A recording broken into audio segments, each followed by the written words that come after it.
नमस्कार विद्यार्थियों, पावलोव के सिद्धांत को हम पढ़ रहे थे।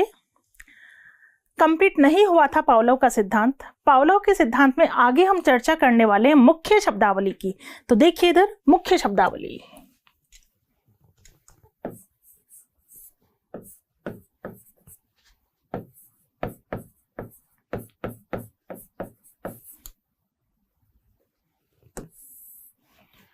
मुख्य शब्दावली में पहला शब्द हम ले रहे हैं विलोप, या हम कहेंगे विलीनीकरण।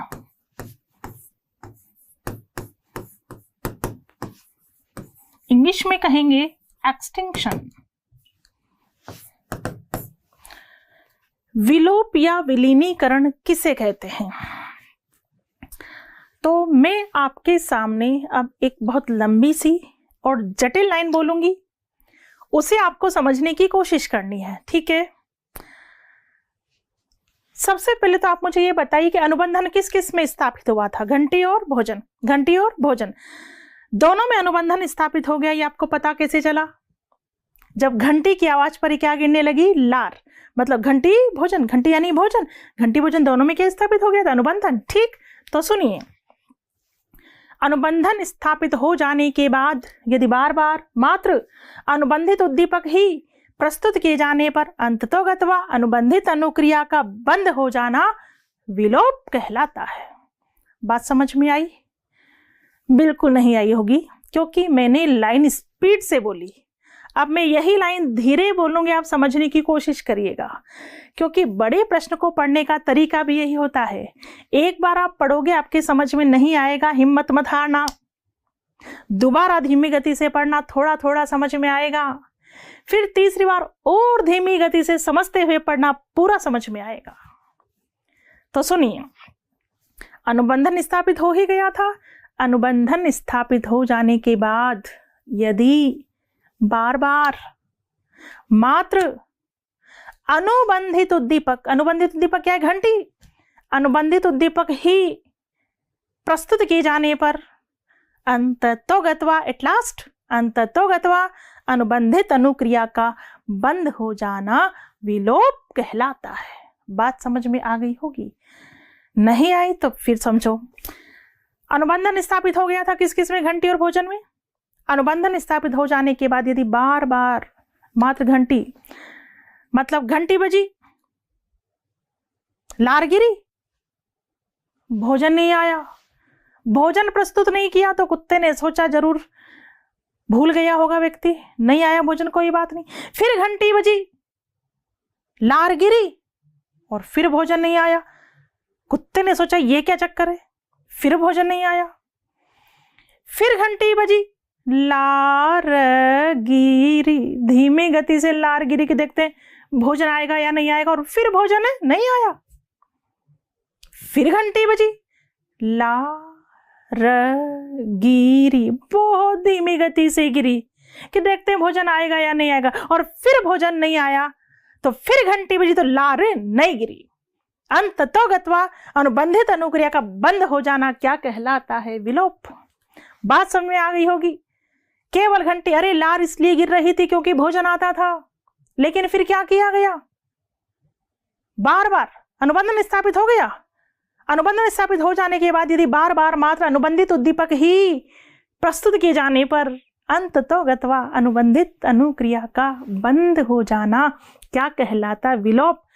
तो लार का विलोप हो गया। क्यों? क्योंकि भोजन नहीं लाया गया, केवल क्या बजाई गई? घंटी।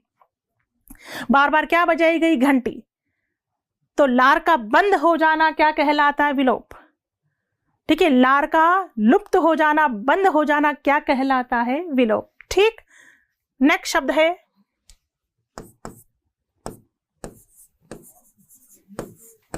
उद्दीपक सामान्यीकरण।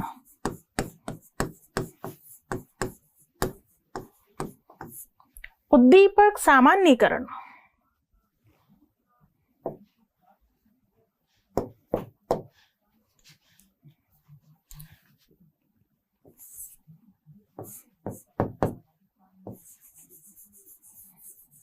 स्टिमुलस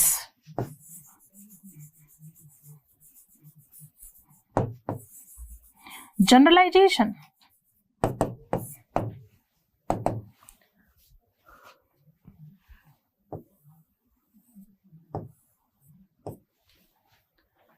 उद्दीपक सामान्यीकरण को समझिए कि उद्दीपक सामान्यीकरण किसे कहते हैं।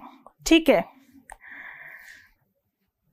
बालक मिलती जुलती परिस्थितियों के प्रति वैसा ही व्यवहार करता है जैसा वह पूर्व अनुभव में कर चुका है। कैसे? उदाहरण सुनिए। पहला उदाहरण, एक बालक को लाल गुलाब का कांटा चुभने पर चोट पहुंची तो अब वह किसी भी लाल वस्तु से डरने लगा। इसे कहते हैं उद्दीपक सामान्यीकरण। दूसरा उदाहरण सुनिए। पाउलो ने क्या किया? घंटी की आवाज के स्थान पर सीटी बजाई, जो कि घंटी की आवाज से मिलती जुलती थी। तो कुत्ते ने सीटी की आवाज पर भी वही क्रिया की जो वह घंटी की आवाज पर करता था। इसे कहते हैं उद्दीपक सामान्यीकरण। तीसरा उदाहरण सुनिए। वाटसन को जानते होंगे आप। वाटसन के पुत्र का नाम था अल्बर्ट। वाटसन ने अपने 11 माह के पुत्र अल्बर्ट पर प्रयोग किया। क्या प्रयोग किया? सुनिए। छोटा सा शिशु, छोटे से शिशु के पास खरगोश रखा गया। छोटा सा शिशु नहीं डरता, वो शिशु उस खरगोश से खेलने के लिए उसे छूने लगा। जैसे ही वो उसे छूने लगा, पीछे से डरावनी आवाज की गई। भौ करके डरा देते, हम खुद ही डर जाते। मान लीजिए हम कोई काम कर रहे हो, एकदम से कोई अचानक आयो डरा दे, हम डर जाएंगे। वो छोटा सा शिशु था। वो छोटे से शिशु पर यह प्रयोग किया गया जो उचित नहीं था, लेकिन फिर भी प्रयोग किया गया था। वो सुनिए आप। छोटा सा शिशु अल्बर्ट 11 माह का खरगोश को छूने की कोशिश करता है। जैसे उसे छूने की कोशिश करता है, पीछे से डरावनी आवाज आती है, वो डर जाता है। इसी क्रिया की क्या होती है? पुनरावृत्ति। फिर वो खरगोश को छूने की कोशिश करता है, फिर डरावनी आवाज, फिर दूर हट जाता है। फिर वो जैसे खरगोश को छूने की कोशिश करता है, फिर डरावनी आवाज, फिर दूर हट जाता है। तो उस शिशु के एक बात समझ में आई कि एक खरगोश डरावना है, क्योंकि जब वो उसे छूने की कोशिश करता था तभी डरावनी आवाज आती थी। तो शिशु उस खरगोश से डरने लगा। अरे खरगोश से तो डरने ही लगा, साथ ही साथ रोएदार चीजों से भी डरने लगा। अब शिशु के सामने कोई भी रोएदार चीज लाई जाए, सॉफ्ट टॉयज वगैरह आते हैं, टेडी बियर वगैरह आते हैं, तो वो अगर शिशु के सामने लाया जाए तो वो उनसे भी डरने लगा। इसे कहते हैं उद्दीपक सामान्यीकरण। ठीक, बात में आ गई होगी, वापस सुन लो। बालक मिलती जुलती परिस्थितियों के प्रति वैसा ही व्यवहार करता है जैसा वह पूर्व अनुभव में कर चुका है। पाउलो ने घंटी की आवाज के स्थान पर सीटी बजाई, तो कुत्ते ने सीटी की आवाज के प्रति भी वही क्रिया की जो वह घंटी की आवाज पर करता था। दूसरा उदाहरण, एक बालक को लाल गुलाब का कांटा चुभने पर चोट पहुंची तो वह किसी भी लाल वस्तु से डरने लगा। वाटसन ने अपने पुत्र 11 माह के पुत्र अल्बर्ट पर प्रयोग किया और निष्कर्ष निकाला कि वो खरगोश से तो डरने ही लगा, साथ ही साथ रोएदार चीजों से भी डरने लगा। इसे कहते हैं उद्दीपक सामान्यीकरण। नेक्स्ट है उद्दीपक विभेदीकरण।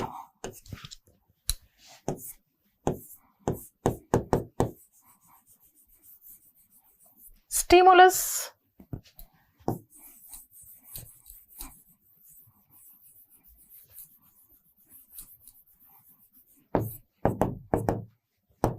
डिफ्रेंसिएशन। उद्दीपक विभेदीकरण का मतलब समझिए कि उद्दीपक विभेदीकरण किसे कहते हैं। अब देखिए, प्रयोग आपको पता ही है। घंटी बजी, लार गिरी, भोजन आया। सीटी बजी, लार गिरी, भोजन नहीं आया। अरे घंटी बजी, लार गिरी, भोजन आया। सीटी बजी, लार गिरी, भोजन नहीं आया। घंटी बजी, लार गिरी, भोजन आया। सीटी बजी, लार गिरी, भोजन नहीं आया। तो कुत्ता धीरे धीरे दोनों उद्दीपकों में विभेद करना सीख गया। उसे पता चल गया कि जो घंटी की आवाज है ना एग्जैक्टली इसी पे भोजन आता है, और ये जो सीटी की आवाज हो रही है इस पर भोजन नहीं आता। कुत्ता धीरे धीरे दोनों उद्दीपकों में विभेद करना सीख गया और अब घंटी की आवाज पर ही वो क्रिया करता था, लार टपकाता था, और सीटी की आवाज पर लार नहीं टपकाता था, क्योंकि वो दोनों उद्दीपकों में विभेद करना सीख गया। तो उद्दीपक विभेदीकरण। ठीक, नेक्स्ट हम बात करेंगे समय कारक की। समय कारक,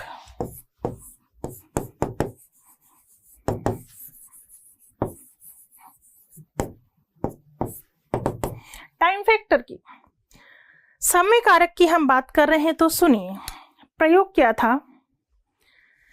घंटी बजी, घंटी बजते क्या आया भोजन, भोजन को देकर क्या गिरी थी लार। सोचो, घंटी बजती, उसके तुरंत बाद भोजन नहीं आता और कोई काम होता और कुछ देर के बाद भोजन आता, तो क्या घंटी और भोजन दोनों में संबंध स्थापित हो पाता? नहीं। संबंध स्थापित कब हुआ? घंटी बजते क्या आया भोजन, घंटी बजते क्या आया भोजन, घंटी बजते क्या आया भोजन। तो घंटी और भोजन दोनों में क्या स्थापित हो गया? संबंध। तो ध्यान से सुने, दोनों उद्दीपकों के बीच संबंध स्थापित होने के लिए 5 सेकंड से अधिक का अंतराल नहीं होना चाहिए, अन्यथा अनुबंधन स्थापित होने में क्या आएगी? बाधा। तो दोनों उद्दीपकों के बीच अनुबंधन स्थापित होने के लिए 5 सेकंड से अधिक का अंतराल नहीं होना चाहिए। 1 सेकंड का अंतराल हो, 2 का, 3 का, 4 का, ज्यादा से ज्यादा 5 का। 5 सेकंड से अधिक का अंतराल नहीं होना चाहिए, अन्यथा अनुबंधन स्थापित होने में क्या आएगी? बाधा। ठीक है, ये शब्द आपको इसी तरह से ध्यान रखें। देख लीजिए एक बार, विलोप या विलीनीकरण किसे कहेंगे? विलोप या विलीनीकरण किसे कहेंगे? बार बार घंटी बज रही थी, भोजन नहीं आ रहा था, घंटी बज रही थी, भोजन नहीं आ रहा था, तो अंततोगत्वा अनुबंधित अनुक्रिया यानी लार का गिरना क्या हो गया? बंद। इसे क्या कहेंगे? विलोप। बताया था मैंने, अनुबंधन स्थापित हो जाने के बाद यदि बार बार मात्र अनुबंधित उद्दीपक ही प्रस्तुत किए जाने पर अंततोगत्वा अनुबंधित अनुक्रिया का बंद हो जाना विलोप कहलाता है। उद्दीपक सामान्यीकरण, बालक मिलती जुलती परिस्थितियों के प्रति वैसा ही व्यवहार करता है जैसा वो पूर्व अनुभव में कर चुका है। उद्दीपक विभेदीकरण, कुत्ता विभेद करना सीख गया था, क्योंकि घंटी की आवाज पर तो भोजन आता था लेकिन सीटी की आवाज पर नहीं आता था, तो कुत्ता दोनों उद्दीपकों में विभेद करना सीख गया और वो घंटी की आवाज पर ही लार टपकाता था और सीटी की आवाज पर नहीं। समय कारक, ध्यान रखना है, 2 उद्दीपकों में अनुबंधन स्थापित होने के लिए 5 सेकंड से अधिक का अंतराल नहीं होना चाहिए। ये कुछ मुख्य शब्दावली आपको ध्यान रखनी है। ठीक, अब हम आगे बढ़ेंगे, बात करेंगे इस सिद्धांत के शैक्षिक महत्व की। पावलोव ने ये जो प्रयोग किया है कुत्ते पर, ये सारी जो चीजें की हैं, इनसे क्या निष्कर्ष निकल के आते हैं, क्या इसके शैक्षिक महत्व है, उसकी चर्चा हम करेंगे। तो देखिएगा इधर,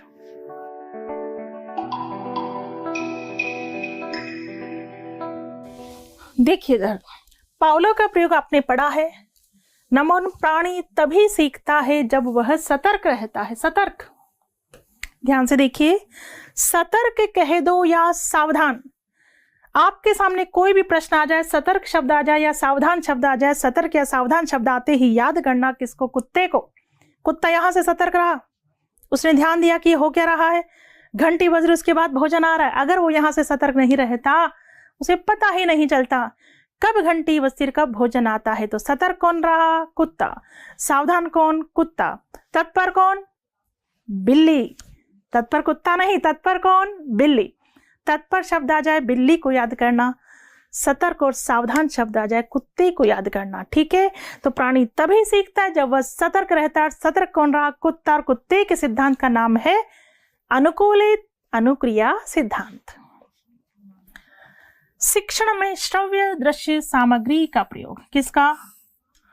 श्रव्य दृश्य सामग्री का प्रयोग इसी सिद्धांत पर आधारित है। देखिए, श्रव्य दृश्य, मात्र और मात्र एक यही प्रयोग है पावलोव वाला, कुत्ते वाला, जिसमें आपको श्रव्य और दृश्य दोनों सामग्री दिखाई दे रही है। श्रव्य, घंटी, दृश्य, भोजन, श्रव्य, घंटी, दृश्य, भोजन, श्रव्य, घंटी, दृश्य, भोजन।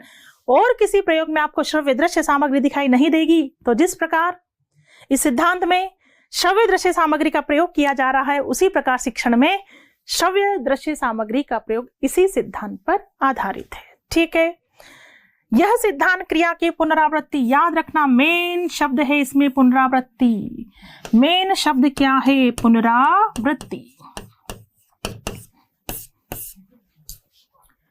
किसकी पुनरावृत्ति? घंटी भोजन, घंटी भोजन, घंटी भोजन, घंटी भोजन, पुनरावृत्ति हुई है इसमें। अब आपका दिमाग काम कर रहा होगा कि मैडम थॉर्नडाइक में भी पुनरावृत्ति, नहीं, थॉर्नडाइक में अभ्यास हुआ था, अभ्यास पुनरावृत्ति में अंतर क्या, भी बात आगे आएगी। पुनरावृत्ति शब्द आ जाए, पुनरावृत्ति शब्द तो ध्यान देना, पुनरावृत्ति, घंटी भोजन, घंटी भोजन, घंटी भोजन, पावलोव, और पावलोव के सिद्धांत का नाम अनुकूलित अनुक्रिया सिद्धांत।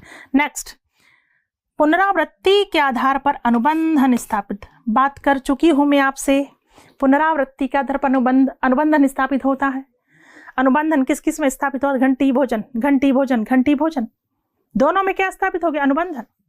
पुनरावृत्ति के आधार पर अनुबंधन स्थापित होता है। कैसे? एक बालक डेली अपने जूते एक रेक पर उतारता है, डेली अपने जूते एक रेक पर उतारता है, डेली अपने जूते एक रेक पर उतारता है, रेक वहां से हटा दी जाती, फिर भी बच्चा अपने जूते उतारने वहीं जाता है, क्योंकि उस जगह से उसका क्या स्थापित हो गया? अनुबंधन। मान लीजिए मैं पढ़ा रही हूँ और इस बोर्ड की यहाँ मान लीजिए कि घड़ी लगी हुई है, तो आप पढ़ते पढ़ते समय कहाँ देखेंगे? यहाँ। समय कहाँ देखेंगे? यहाँ। समय कहाँ देखेंगे? यहाँ। घड़ी हटा दी गई, फिर भी आप समय कहाँ देखोगे? यहाँ, क्योंकि इस जगह से आपका क्या स्थापित हो गया? अनुबंधन।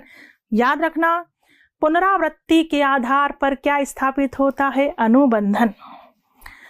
भाषा को सीखने व सिखाने के लिए यह सिद्धांत विशेष उपयोगी है। किसके लिए? भाषा को सीखने और सिखाने के लिए। बच्चा भाषा कैसे सीखता है? पुनरावृत्ति से। कैसे सीखता है भाषा? पुनरावृत्ति से। और पुनरावृत्ति से सीखता है। जिन शब्दों को सुनता है उन्हीं को बोलता है, जिनको सुनता है उन्हीं को बोलता है। पुनरावृत्ति वाली बात एक ही सिद्धांत है, अनुकूलित अनुक्रिया सिद्धांत। तो याद रखो, सबसे पहले 3 बातें ध्यान रखना आप। नंबर 1, सतर्क।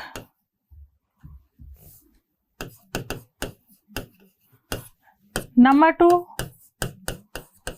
श्रव्य दृश्य सामग्री, ठीक है, और नंबर 3 पुनरावृत्ति। 3 बातें, सतर्क, श्रव्य दृश्य सामग्री, पुनरावृत्ति। 3 बातें पहले आपको ध्यान रखनी। सतर्क, कौन रहा? कुत्ता।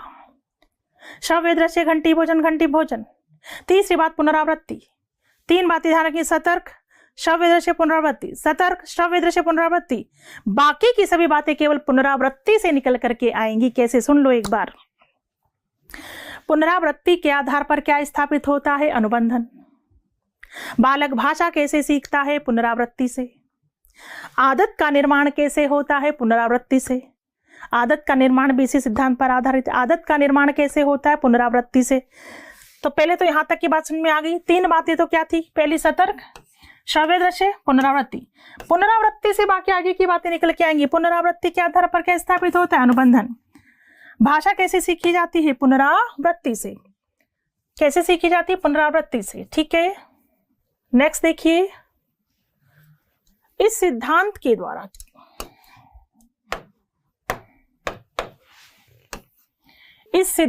द्वारा भय संबंधी मानसिक भ्रांतियों को दूर किया जा सकता है। भय संबंधी मानसिक भ्रांतियां कैसे? बहुत सारी भ्रांतियां होती, जैसे आपकी भी कई भ्रांतियां बनी होगी, ढेरों भ्रांतियां होती हैं जो दिमाग में बनी हुई होती हैं। जैसे फॉर एग्जाम्पल, आप में से कईयों की मानसिक भ्रांति बनी हुई होगी कि बिल्ली के रास्ता काटने से क्या होता है? अपशकुन। सबसे पहले तो बताओ आपकी भ्रांति बनी कैसे? कैसे बनी? बिल्कुल, हमने बार बार अपने घर वालों के द्वारा, परिवार वालों के द्वारा, समाज वालों के द्वारा बार बार सुना, और बिल्ली रास्ता काट के रुक जाओ रुक जाओ रुक जाओ, अपशकुन हो जाएगा। अरे भैया ऐसा पता नहीं क्या होगा, बिल्ली रास्ता काट गई, और ये पता उसके साथ बहुत बुरा हुआ, सुबह सुबह बिल्ली रास्ता काट गई। ऐसी बातें सुनी हमने, बार बार ऐसी बातें सुनी, तो वो बात हमसे क्या हो गई? अनुबंधित, संबंधित हो गई। तो हम भी क्या मानने लग गए कि हाँ, बिल्ली के रास्ता काटने से क्या होता है? अपशकुन। बनी कैसे ये भ्रांति? पुनरावृत्ति से। दूर भी पुनरावृत्ति से होगी। दूर पुनरावृत्ति से कैसे होगी? आप कहीं जा रहे हैं, बिल्ली रास्ता काट जाए मत रुकना जाना। दोबारा जा रहे हैं, बिल्ली रास्ता काट जाए मत रुकना जाना। तीसरी बार जा रहे हैं, बिल्ली रास्ता काट जाए मत रुकना जाना। ऑटोमेटिकली आपके दिमाग से भ्रांति दूर हो जाएगी। और वैसे थोड़ा सा यहां से सोचो, यहां से बिल्ली के रास्ता काटने से भला क्या अपशगुन होगा, लेकिन नहीं, सबने कहा तो हमने भी मान लिया कि बिल्ली के रास्ता काटने से अपशगुन होता है। बच्चों, बिल्ली के रास्ता काटने से कोई अपशगुन नहीं होता। अब आप कहोगे कि नहीं मेरे साथ हुआ था, बिल्ली रास्ता काट गई, मैं रुका नहीं, चला गया, अपशगुन हुआ। बेटा, अपशगुन बिल्ली की वजह से नहीं हुआ, यहां से हुआ। क्योंकि यहां जरूर सोच लिया होगा कि अरे बिल्ली रास्ता काट गई, अब तो अपशगुन होगा। तो बेटा यहां से होता है। बिल्ली के रास्ता काटने से कोई अपशगुन नहीं होता। तो ऐसी जो भ्रांतियां हैं वो बनती भी कैसे? पुनरावृत्ति से। दूर भी कैसे होंगी? पुनरावृत्ति से। ठीक है। आदत का निर्माण। यहां तो हमने भय संबंधी भ्रांति की बात की। आदत जन्मजात होती है, अर्जित? आदत अर्जित होती है। किसी भी क्रिया को हम बार बार, पुनरावृत्ति बार बार करते हैं तो ऐसा करना हमारी क्या बन जाती है? आदत। आदत कैसे बनी? पुनरावृत्ति से। किसी को उंगलियां चटकाने की आदत पड़ जाती है, पैर हिलाने की आदत पड़ जाती है, पेन कान में डालने की आदत पड़ जाती है। आदत कैसे बनी? पुनरावृत्ति से। मैंने कहा ना, सारी बातें पुनरावृत्ति से निकल के आएंगी। और पुनरावृत्ति शब्द आ जाए तो पावलोव को याद करना, अनुकूलित अनुक्रिया सिद्धांत को याद करना। तो आदत किससे बनती? पुनरावृत्ति से। इस सिद्धांत के अनुसार बालकों से कभी भी ऐसे शब्दों की पुनरावृत्ति ना करें जो आगे चलकर कुंठाओं में बदल जाएं, क्योंकि इसी प्रकार बालक में प्रेम और घृणा का विकास होता है। प्रेम और घृणा का विकास कैसे? कई घरों में पेरेंट्स जिनको मनोविज्ञान का ज्ञान नहीं होता, वो अपने बच्चों को किसी भी शब्दों से पुकार देते हैं। जैसे गधा है, कोई काम नहीं कर सकता, बच्चे को क्या कह दिया? गधा। अब बच्चे ने सोचा कि पेरेंट्स ने अब कह दिया तो कह दिया। घर में कोई मेहमान आए और मेहमानों के सामने भी हमारी गधा का गधा रहेगा, फिर बच्चे को क्या कह दिया? गधा। बच्चे ने बाहर इतना अच्छा काम किया, बाहर उसके काम की प्रशंसा हो रही है, वो घर में भी दिखाने के लिए लाता है कि उसके काम की प्रशंसा होगी, लेकिन देखने से पहले कह दिया जाता है चल गधा है, क्या काम करेगा? फिर क्या बोल दिया? गधा। बार बार क्या कहा? गधा। बार बार क्या कहा बच्चे से? गधा। बार बार क्या कहा? गधा। तो वो गधा शब्द बच्चे से अनुबंधित हो गया और हकीकत में बच्चा अपने आप को क्या समझने लग गया? गधा। हयस, हीन भावना का शिकार हो जाता है बच्चा, अपने आप को गधा समझने लग जाता है। कई बार पेरेंट्स ऐसे बच्चे से कहते बेटा जरा ये काम कर देना, तो बेटा क्या बोलता है कि मैं तो गधा हूं, किसी और से करवा लो, मैं तो गधा हूं। बच्चा खुद अपने आप को गधा कहने लग जाता है।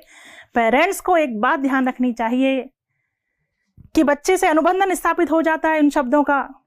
ऐसे शब्दों की पुनरावृत्ति ना करें। ठीक है, हम इंसान हैं, कभी कभार हमारे मुंह से गलत शब्द निकल सकता है, लेकिन कम से कम गलत शब्दों की बच्चे के लिए पुनरावृत्ति ना करें। बच्चे को सुधारने के तरीके नहीं होते हैं। आपको पता है बच्चों को तो हम किस तरह से सुधारते हैं। छोटा सा बच्चा बात नहीं मान रहा तो हम क्या बोलते हैं? अरे मेरा राजा बेटा है, देख कितना अच्छा बेटा है, अभी देखना ये काम कर देगा, वो कर देगा। और गधा है, गधा है, गधा है, तो बच्चा सोचता गधा तो हुई, गधा तो हुई, वो और गलत काम करेगा, सुधरेगा नहीं। तो ऐसे शब्दों की पुनरावृत्ति ना करें। इसी प्रकार बालक में प्रेम और घृणा का विकास होता है। नफरत करने लगेगा घर से, ज्यादा समय बाहर गुजारेगा। फिर पेरेंट्स परेशान होते हैं कि हमने इस बच्चे को पूरा लाड प्यार दिया, पूरी सुख सुविधाएं दी, लेकिन 2 मिनट हमारे पास नहीं बैठता है। माना कि आपने बच्चे को पूरा लाड प्यार दिया, पूरी सुख सुविधाएं दी, लेकिन बार बार बच्चे को क्या कहा? गधा। नफरत करने लगा, वो ज्यादा समय बाहर गुजारने लगा जहां उसकी प्रशंसा होती है। तो ऐसे शब्दों की पुनरावृत्ति ना करें। क्या ना करें? पुनरावृत्ति, क्योंकि इसी प्रकार बालक में प्रेम और घृणा का विकास होता है। ठीक, आगे बढ़ेंगे। यह सिद्धांत यांत्रिक तरीके से, कौन से तरीके से? यांत्रिक तरीके से सीखने पर बल देता है। यांत्रिक यानी मशीनी, यांत्रिक यानी मशीनी। अब मुझे बताइए पहले, अभ्यास किसमें हो रहा है? याद रखना, एक शब्द है अभ्यास और एक शब्द है पुनरावृत्ति। एक शब्द है अभ्यास, एक शब्द है पुनरावृत्ति। क्या अंतर है दोनों में? क्या अंतर है दोनों में? हाँ, अभ्यास में भी पुनरावृत्ति होती है, दोनों में अंतर है। याद रखना, अभ्यास किस में हो रहा है? थॉर्नडाइक। पुनरावृत्ति पावलोव। वापस सुन लो, अभ्यास थॉर्नडाइक, पुनरावृत्ति पावलोव। क्या अंतर है दोनों में? सुनिए, ऐसी पुनरावृत्ति जो सोच समझ कर की जाती है, जो यहां से की जाती है, वो कहलाती है अभ्यास। और ऐसी पुनरावृत्ति जो मशीनी तरीके से हो रही है, यांत्रिक तरीके से हो रही है, इसका कतई यूज नहीं हो रहा। जैसे पेरेंट्स ने आपसे मना किया, ये बेटा पैर मत हिलाया करो। आपने पूछा क्यों? तो पेरेंट्स ने आपसे क्या कहा? बोला ना, अपशगुन होता है, पैर मत हिलाया करो। अब आप किसी दूसरे व्यक्ति को पैर हिलाता देखते हैं तो आप मना करते हैं, पैर मत हिलाया करो, अपशगुन होता है। वो व्यक्ति किसी तीसरे व्यक्ति को पैर हिलाता देखेगा, वो भी आगे ट्रांसफर करेगा, पैर मत हिलाया करो, अपशगुन होता है। बात चली आ रही है, पता नहीं कब से ये बातें। क्या अपशगुन होता है पैर हिलाने से? पैर हिलाने से अपशगुन कुछ भी नहीं होता। लेकिन हाँ, पैर का हिलाना गलत माना जाता है, क्योंकि पैर का हिलाना आपकी पर्सनैलिटी में नेगेटिव पॉइंट है। पैर का हिलाना आपके कंसंट्रेशन की कमी को शो करता है। पैर का हिलाना आपके सेल्फ कॉन्फिडेंस की कमी को शो करता है। पैर का हिलाना सामने वाले को इरिटेट करता है। मान लीजिए आप मेरे पास मिलने के लिए, यार आपका पैर मूवमेंट कर रहा है, मैं आपसे ज्यादा देर बात करना पसंद नहीं करूंगी। अरे एटिकेट्स होने चाहिए, किसी से मिलने जा रहे हैं तो बिल्कुल अटेंशन पोजीशन में बैठें, ध्यान से बात को सुने। पैर का हिलाना आपकी पर्सनैलिटी में नेगेटिव पॉइंट माना जाता है, इसलिए पैर नहीं हिलाना चाहिए। बाकी पैर के हिलाने से अपशगुन कुछ भी नहीं होता। लेकिन हमें तो पेरेंट्स ने यही बताया कि पैर के हिलाने से अपशगुन होता है, तो हमने बात ट्रांसफर कर दी। ये जस्ट पुनरावृत्ति है, जस्ट पुनरावृत्ति। सभी ने हमसे कहा कि बिल्ली का रास्ता काटने से अपशगुन होता है, तो हमने भी मान लिया कि बिल्ली का रास्ता काटने से अपशगुन होता है। हम दूसरे व्यक्ति को ज्ञान दे रहे हैं, बिल्ली रास्ता काट गई, रुक जाओ, अपशगुन होगा। तीसरे व्यक्ति को ज्ञान दे रहे हैं, बिल्ली रास्ता काट गई, रुक जाओ, अपशगुन होगा। अरे क्या अपशगुन होगा बिल्ली का रास्ता काटने से? लेकिन ये जस्ट पुनरावृत्ति, यहाँ का यूज नहीं कर रहे हैं। सबने कहा, हम भी कहे जा रहे हैं, ये जस्ट पुनरावृत्ति है। तो याद रखना, ऐसी पुनरावृत्ति जो सोच समझ कर की जाती, वो तो क्या कहलाती है? अभ्यास। और ऐसी पुनरावृत्ति जो जस्ट मशीनी तरीके से हो रही, यांत्रिक तरीके से हो रही है, वो जस्ट क्या कहलाएगी? पुनरावृत्ति।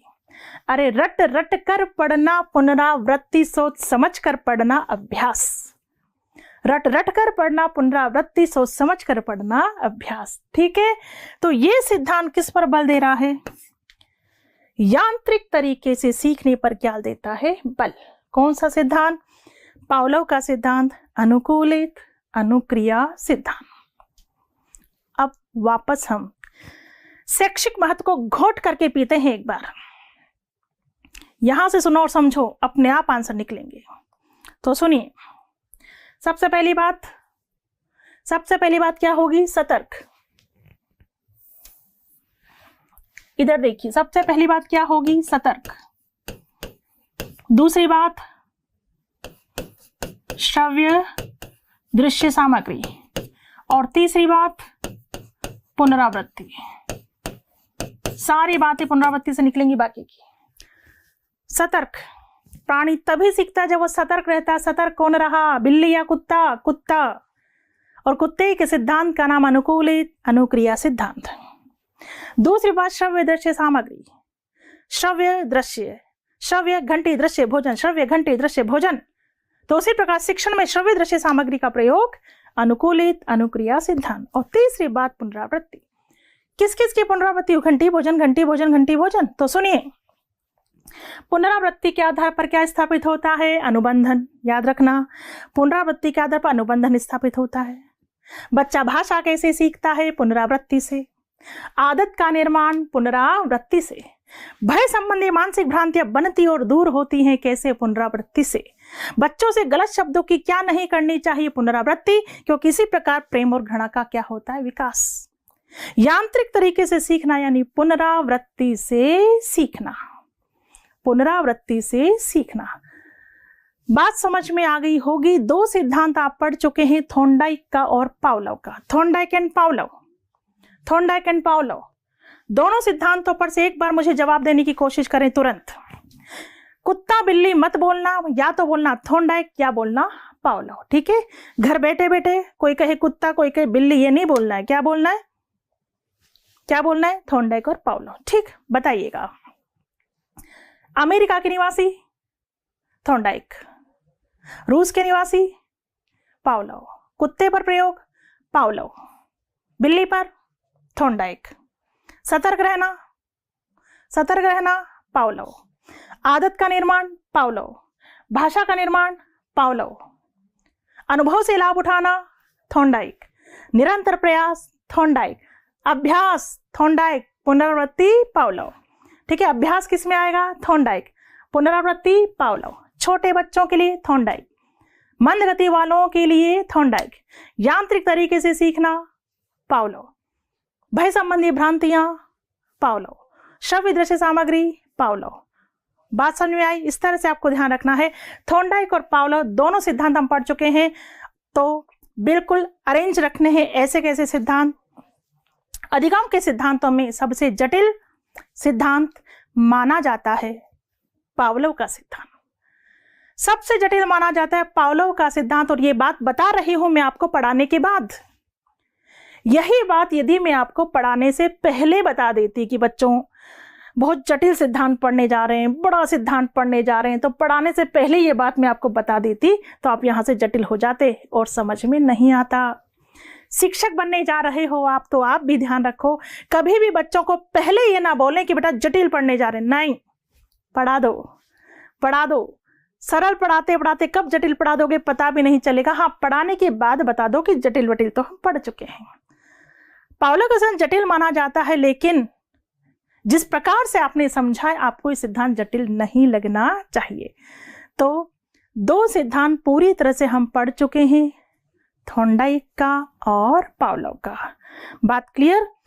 तो दोनों सिद्धांतों को अच्छे से रिवाइज करिए ताकि हम आगे बढ़े, और तीसरे सिद्धांत की बात करेंगे हम नेक्स्ट क्लास में। धन्यवाद। फेसबुक पर लाइक करें, यूट्यूब पर सब्सक्राइब करें और डाउनलोड करें VJ education app by doctor Vandana Jadaun और पाएं free demo classes, free model test papers और फ्री मोटिवेशनल वीडियोस।